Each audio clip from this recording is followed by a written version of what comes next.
1892 ඇමරිකාවේ ඔහායෝ වල ඩේටෝන් කියන හරියේ අයියා කෙනෙකුයි මල්ලි කෙනෙකුයි පටන් ගන්නවා සයිකල් කඩයක්. අයියට අවුරුදු 25යි මල්ලිට අවුරුදු 21යි. හැබැයි මේගොල්ලන්ට ඕන සයිකල් හදන්න නෙමෙයි. සයිකල් හදන ගමන් රෑට සයිකල් කඩේ වැහුවට පස්සේ මහා ලොකු මැෂින් එකක් හදන්න මේගොල්ලෝ පටන් ගන්නවා.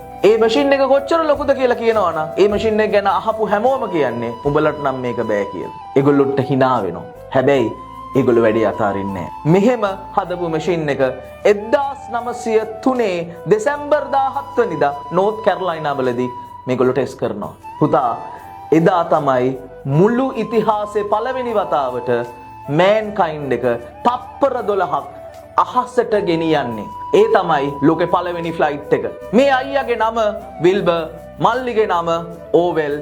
මේ දෙන්නට අපි කියන්නේ රයිට් බ්‍රදර්ස්ලා කියලා. පුතා සයිකල් කඩේක ග්‍රීස් තැවරිච්ච අතකින් අහස අල්ලන්න පුළුවන් නම් ඔයාගේ ඩ්‍රීම් එක කොච්චර ලොකු වුණත් ඒ ඩ්‍රීම් එක ඉස්සරහා අද ඔයා කොච්චර පොඩි වුණත් විශ්වාස කරන්න ඔයාට අහස අල්ලන්න පුළුවන්.